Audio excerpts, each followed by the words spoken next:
એ સાહેબ એ માણાને બધી કોરથી દુનિયાના શેડા જે બાજુ જાય બાજુ ભટકાવા માંડી જાય ને એમ થાય કે હવે દુનિયામાં જીવાય એમ નથી સાહેબ. હવે મરી જાઓ. માણા દુનિયાથી થાકી જાય ને સાહેબ ત્યારે માણસ છેલ્લે એકવાર મોતને બધ ભરવાનું નક્કી કરી લે કે હવે મરી જાવ, દુનિયામાં જીવવું નથી સાહેબ. રાજકોટની અંદર આજની તારીખમાં બેઠી છે સાહેબ મેલડી. અને રાજુભાઈ મેલડીની વાત આ દુનિયાની મારી પાસે રિલે કરી. હું કાંઈ કરતો નથી એવું મેં કોઈ પાવર નથી રાખ્યો, પણ સાહેબ આ જીભાનમાં જે મેલડી બોલાવે છે એ બોલું છું સાહેબ. આજની તારીખમાં રાજકોટ પારેવડી ચોક ફૂટપાળી ઉપર નાની એવી દેરી હતી, પણ એ મેલડીની વાત આ ગુજરાત દેશ વિદેશમાં રિલે થઈ સાહેબ. આજે મંગળવાર ને રવિવાર માણાનો મેળો ભરાય છે સાહેબ. હિન્દુના ઘરે તો મેલડી બેઠી છે, પણ માણા એમ વિચારીને જાય છે કે ઇકબાલની મેલડી કેવી સાહેબ, હાલો એકવાર એને જોવી છે. આજે રાજકોટની માલિપા મેળો ભરાય સાહેબ, રવિવાર ને મંગળવાર. જેની માથે એ લેણું દેણું ને કરજ એટલું બધું વધી ગયું સાહેબ. છેલ્લે પૈસા વાળા એને વોર્નિંગ આપી દીધી, ઇકબાલ એ છેલ્લા મહિનાની માલિપા પૈસા ન આવ્યા એટલે આ દુનિયાની માલિપા તું નથી, આ નક્કી કરી રાખજો. હવે આ છેલ્લો મહિનો, આ મહિનાની માલિપા અમે જે 5 હાથ તારા પૈસાના લેણિયા છે, આ 1 મહિનાની માલિપા અમારા હાથેના પૈસા ભરપાઈ ન કર્યા તો 1 મહિનો વીતે એટલે આવતી 1 તારીખ પછીનો દિવસ તને દુનિયામાં જોવા નહીં દઈ છે.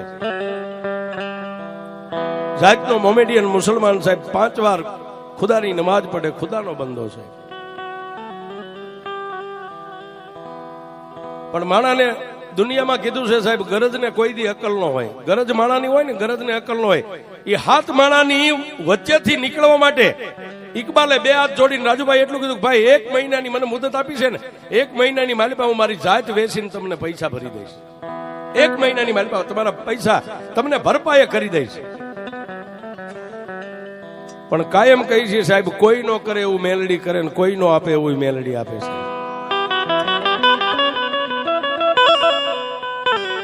એ સાહેબ આની માલિપા આ ચોપડી રહી ને, દુનિયાની માલિપા તમારો ગમે એવો ચોપડો તમે તેજુરીમાં મેકો, કબાટમાં મેકો, પટારામાં મેકો. એ સાહેબ ઈ ચોપડાની માલિપા ક્યારેક બળુકા માણસો કદાચ લીટીની માથે કઈક બીજું લખી શકે અને તમારું લખેલું ભૂહી શકે, પણ આ ચોપડાની માલિપા લખેલું મારી મેલડી ભૂહી શકે, બાકી કોઈની તેવડ નથી. એ આ ચોપડો રહ્યો ને, આ નાનો એવો પોણી વેચનો ચોપડો, આની માલિપા જે વિધાતા એ અક્ષર માંડ્યા હોય ને એની માલિપા મારી મેલડીની કલમ જ હાલે, બાકી કોઈની નો હાલે સાહેબ.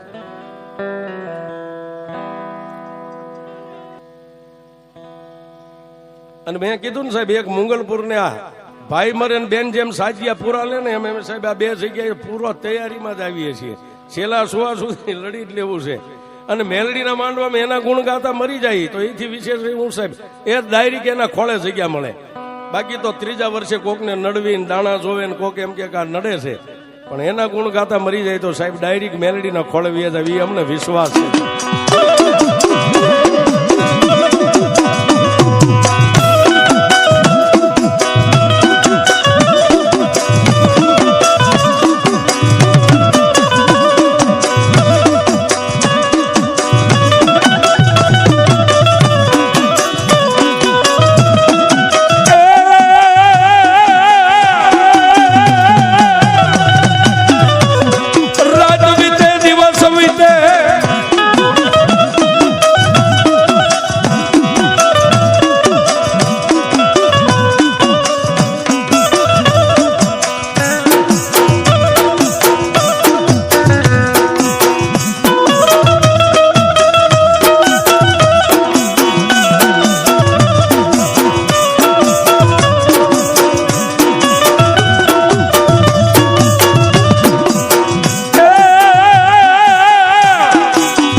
ઓલા હાથ માણસો જેને રાજુભાઈ 1 મહિનાની મુદત આપી હતી, ખાલી મહિનામાં 3 દી બાકી રહ્યા.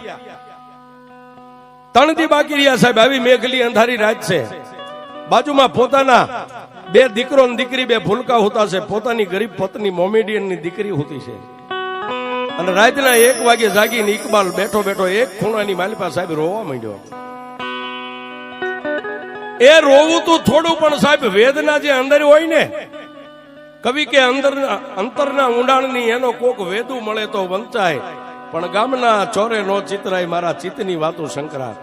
એ સાહેબ કાં તો તમારો એવો ખાતરીબંધ મિત્ર હોય કે વાત કરો ને તમારો દુઃખનો ભાગ્યો બની જાય, એની પાસે વંચાય. ગામના ચોરે બેન રાડ્યું નાખો તો કોઈ તમારું સાંભળે નહીં સાહેબ.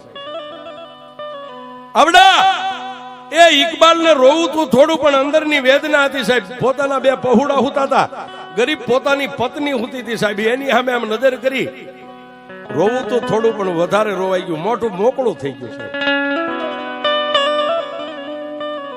એક મોમેડિયન નો દીકરો સાહેબ હાથ કાઢીને રોવા માંડ્યો, એટલે ગરીબ પત્ની પોતાની મોમેડિયન ની દીકરી જાગી અને અંધારા ખૂણાની માલિપા નજર કરી સાહેબ. પોતાનો ધણી રોવે છે એટલે બાઈએ જઈ અને ખંભે હાથ મેકી અને એને બાઈએ એટલું કીધું, ગાંડા થઈ ગયા છો?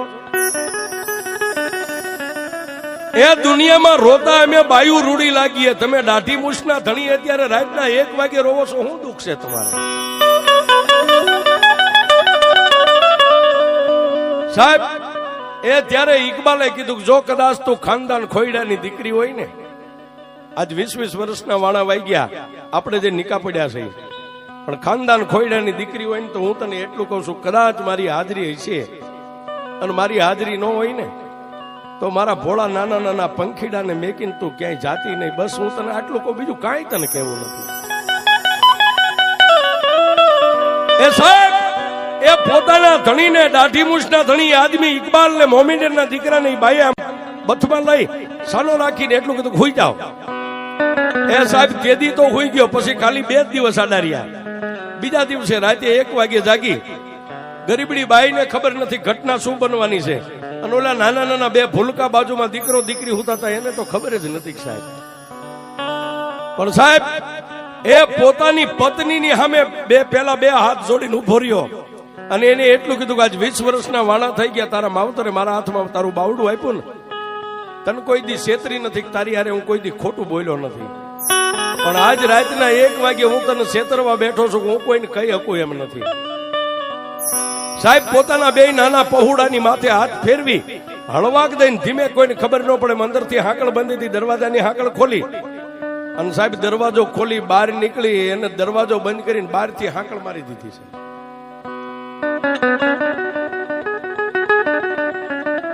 બહારથી હાકળ મારી નાની એવી ગલ્લી હતી, ગલ્લીની માલપાથી બહાર પારેવડી ચોકની માલપા જઈ અને પેલા તો સાહેબ આજની તારીખમાં રાજકોટ જાવ તો પારેવડી ચોકની માલપા 3 રસ્તા પડે છે, હાઈવે માર્ગ. એ 3 રોડની માથે પેલા નજર કરી કે મારા લેણિયાત કોઈ આજુબાજુમાં ક્યાંય ઉભા નથી. રાતનો 1 વાગેલો છે.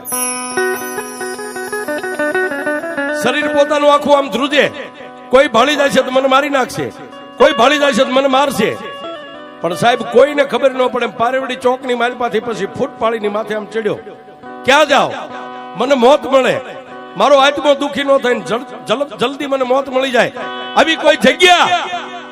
અને સાહેબ ઇકબાલ ને મગજની માલપા એક આવ્યું કે અત્યારે હાજી ડેમ ભર્યો છે, પાણીથી સલોસલ ભર્યો છે, હાજી ડેમની માલપા પડીને મારા દેહનો ત્યાગ કરી દઉં. અને ફૂટપાળીની માથે આમ નીકળ્યો સાહેબ, પણ ફૂટપાળીની માથે નીકળ્યો, 1.3 ફૂટની મારી હિન્દુની મેલડીની દેરી સાહેબ. માલપા એક નાનો એવો ફોટો, એક હવાક વેંતનું 3 પાંખાળું લોખંડનું ત્રિશૂળ, જેની માથે એક સિંદૂરનો ચાંદલો છે. સાહેબ ત્યાંથી મોમેડિયનનો દીકરો આમ નીકળ્યો અને મેલડીની દેરીને જોઈને સાહેબ, પણ એના નસીબમાં મારી મેલડી લખાણેલી છે સાહેબ. એ આ બધું જે મળે છે ને સાહેબ, આ બોટાદમાં અત્યારે રાજુભાઈ થાય એમ આના પૂરો ભાવની કમાણી હોય સાહેબ. બાકી આપણે બધા મેલડી વાળા જ છે, મેલડીને કોણ નથી માનતું સાહેબ, બધાય દીવાન બત્તીને ધૂપને કરીએ છીએ. પણ આ સાહેબ એમનામ કોઈના હાથમાંથી ઝૂંટવી નથી લેવાતું, આ તમારા પૂરો ભાવની કમાણી હોય સાહેબ. અને કાં તો કોઈ તમને એવો ગુરુ મળ્યો ને એનો તમને પંજો લાગી ગયો છે. એ આ 2 જ વસ્તુનું હું માનું છું સાહેબ. કાં તો પૂરો ભાવની કમાણી એની માલી પર લખેલો ચોપડામાં પડ્યું હોય તો આવી દેવીઓ મળે, ને કાં તો કોઈ એવા સિદ્ધ પુરુષનો પંજો તમારા વાહામાં લાગી ગયો છે. એ દુનિયામાં કોઈ દેવબડા નથી, તમારા હાકીન બડા. કોઈ તમને પૂછે કે દેવબડા કે હાકીન બડા, તો સાચી ઠોકીને કહી દેજો કે દુનિયામાં કોઈ દેવ મોટી જ નથી, મારું હાકીન મોટું છે સાહેબ. હું કામ કહી છે કે તમારું હાકીન હોય ને, આ કોમન પ્લોટ છે એની મારી પાસે એક સિંદૂર વાળો પાણો કરીને બેર દેજો ને 12 મહિના હનુમાન હનુમાન કરજો સાહેબ. 13મા મહિને જો હનુમાન જવાબ ન દે તો મારો ધંધો બંધ કરી દઈશ. આ સાહેબ પણ 12 મહિના તમારે એને હનુમાન હનુમાન હનુમાન હનુમાન રાજદી કરવો પડે. એટલે 13મા મહિને ઉભો થાય કે બોલ બાપુ હનુમાન છું. એક પાણો જો જવાબ દેતો હોય તો સાહેબ આપણા વડવા એની પાસે મરી ગયા છે માથા પટકીને. ઈ જવાબ ન દે ને એ કાં તો તમારો વડવો દુબળો ને કાં તો તમારો વિશ્વાસ દુબળો હોય છે. એ આ બે વાત ખાસ રાખજો. કાં તો આપણા વડવા દુબળા હોય અને કાં તો અત્યારે આપણે ભક્તિ કરીએ ને સાહેબ આપણા બોલવામાં આપણા નાભીના અવાજમાં ફેર હોય. બાકી દેવ જવાબ આપે સાહેબ.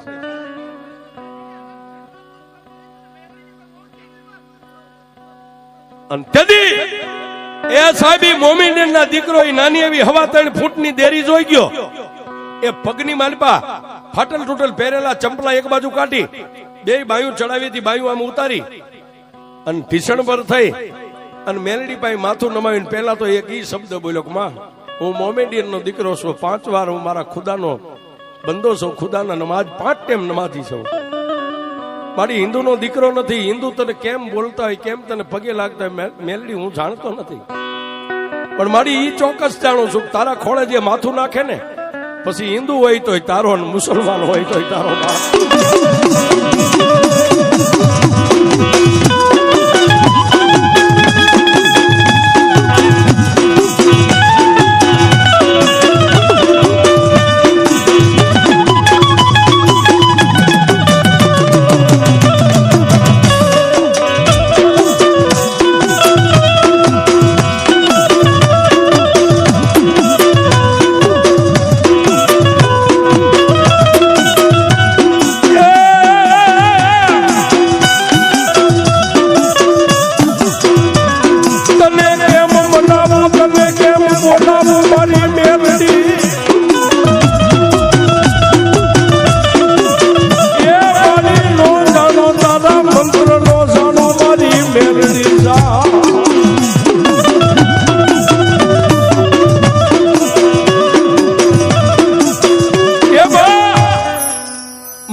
દુનિયામાં હું મોમેડિયન નો દીકરો બીજું તો નથી જાણતો પણ એક ચોક્કસ જાણું છું તારા ખોળાની માલપા જે માથું પડે ને હિન્દુ હોય તોય તારો ને મુસલમાન હોય તોય તારો. મારી એક તારો દીકરો થઈ અને તારી પાસે કઈ માગવા નથી આવ્યો. મારી માથે લેણું છે ને હું કદાચ મોતને બથ ભરવા જાઉં છું. એ મેલડી તારી પાસે હીરા જવેરાત પૈસા કાંઈ માગવા નથી આવ્યો. પણ મારી 3 વાર માથું ટેકાવી અને તને એક ભલામણ કરવા આવ્યો છું. જાતનો મુસલમાન છું પણ મારી એક તને ભલામણ કરું છું કે હું તો અહીંથી હાલતો થાય છે એટલે હમણાં અડધી પોણી કલાકની માલિપા હાજી ડેમની માલિપા પડી અને મારા દેહને કાઢી નાખીશ. આ ખોળિયાની માલિપાથી પ્રાણ વિયો જાય. પણ મારી મેલડી તને એક ભલામણ કરું છું કે જેને અત્યારે રાતે હું નોધારા મેકીને જે ઘરની માલિપા પૂરીને જાઉં છું ને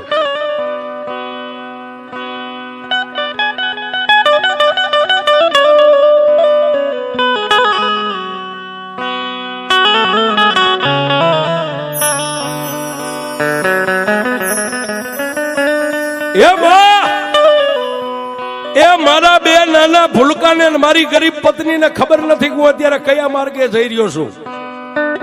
આજ 20 વર્ષની માલિપા કોઈ દી હું એની પાસે ખોટું બોલ્યો નથી. મેં કોઈ દી એને કોઈ વાતમાં છેતરી નથી. પણ આજે એને અંધારાની માલિપા રાખીને ઘરની બહારથી હાંકળ દઈને આવ્યો છું ઓરડામાં પૂરીને. મારી ગરીબડી પત્ની ક્યારેક અહીં મારા 2 ભૂલકાને આંગળીએ વળગાડીને આમ નીકળે ને ફૂટપાળિયા રોડ માથે. બસ મારી મેલડી મારા ભૂલકાની માથે ક્યારેક તારી અમી દ્રષ્ટિ રાખજો બાપ.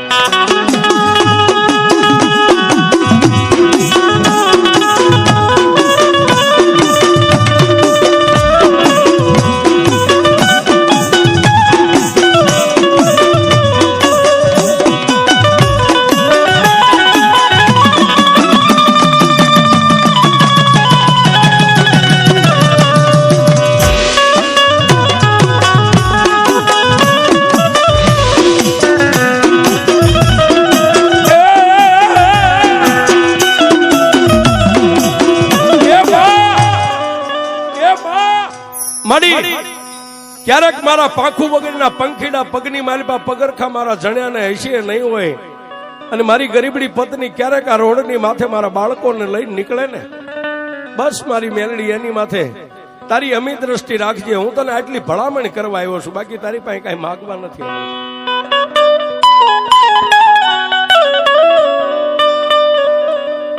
સાહેબ એ આટલું બોલી અને જેને હાજી ડેમ, આજનું હાજી ડેમ છે સાહેબ, ઉભો રોડ જ છે સાહેબ, ઉભા રોડની માથે ચડી ગયો. પણ પાણી નીકળવાનું આપણી ભાષામાં એને પાણીનો ઓગાન કહી, એની માથે રાતના 3 વાગ્યે ચડ્યો સાહેબ. નીચે જેમ 400 ગવના દરિયાની માલિપા પાણીની લહેર આવે ને મોજા આવે, એમ હાજી ડેમની માલિપા પાણીના મોજા ફડાકા મારી રહેશે. અને પેલા તો એ પાણીની માથે સડીને સાહેબ પોતાના ખુદાને યાદ કર્યા કે ખુદા, કુરાનની માલિપા મેં વાંચેલું છે, કોઈનું લેણું દેણું કરજ કરીને આવીએ ને તો તારા દરબારની માલિપા એને જન્નત ન મળે.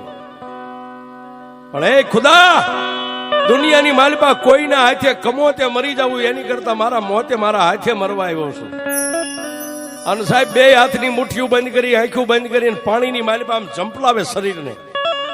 ત્યાં પાછળથી સાહેબ આમ થડાક દઈને ઝાપટ મારીને પાછળથી આમ કોલર પકડી સાહેબ, કોલર પકડી સાહેબ ઇકબાલ એક જ જવાબ બોલે છે, ભાઈ મારી પાસે પૈસા નથી, મને મરી જવા દો, મારી પાસે પૈસા નથી, મરી જવા દો. એક જ વાતનું એને રટન ઉપડી ગયું. એને એમ થઈ ગયું કોઈ માણસ પોકી ગયો, કોઈ મારો દુશ્મન પોકી ગયો, કોઈ મારો લેણિયાત પોકી ગયો. સાહેબ ઇકબાલ એક જ વાત કરે કે મને મરી જવા દો ભાઈ, મારી પાસે પૈસા નથી થાય એમ, એ તમારા હાથે મરવું કરતા મને જાતે મરી જવા દો. સાહેબ ત્યારે હળવા હવાજે મારી લોઢાના દાંતવાળી મેલડી એટલું બોલી કે ઇકબાલ એકવાર પાછું વાળી તો જો બાપ. અને સાહેબ ઇકબાલે આમ કરીને આમ પાછું વાળીને જોયું, એક હાથની માલિપા લાકડીનો ટેકો, માથે સફેદ ભીંડી વરણા વાળ, 80 વર્ષની ડોસી. એ ઇકબાલને આમ હેઠો ઉતારી માથે હાથ મેકીને એટલું કીધું, ઇકબાલ મને ઓળખેસ બાપ? ઇકબાલે કીધું કે મારી મેં મારી જિંદગીની માલિપા આ ડોસીના રૂપે મેં તમને પહેલા વહેલા જોયો, કોણ છો માં? તેદી મારી લોઠાના દાંત વાળી મેલડી એટલું બોલી કે ઇકબાલ, દુનિયાની માલિપા તું ખોળામાં માથું નાખીને એટલું બોલ્યો તો કે હિન્દુ હોય તોય તારો, મુસલમાન હોય તોય તારો. ઇકબાલ મરતા પહેલા હિન્દુ હોય તોય ભલે, મુસલમાન હોય તોય ભલે, મરતા પહેલા એકવાર જો મારી મેલડી સામે એમ 4 નજર કરી લે અને એને કમોતે મરવા દઉં તો હું મેલડી મરવા દઉં.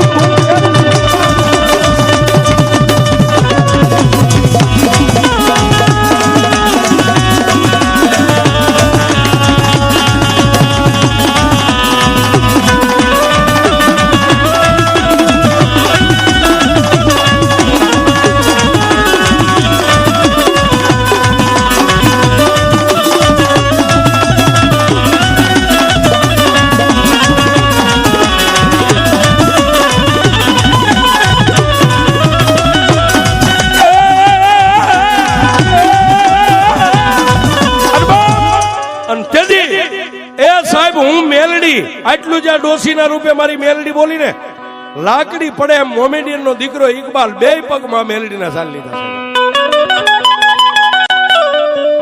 2 પગ ઝાલ્યા તેથી મારી મેલડીએ માથે હાથ મેકીને ઉભો કરીને એટલું કીધું કે ઇકબાલ, હવે દુનિયાની માલિપા હું મેલડી કહું એટલું કરીશ બાપ.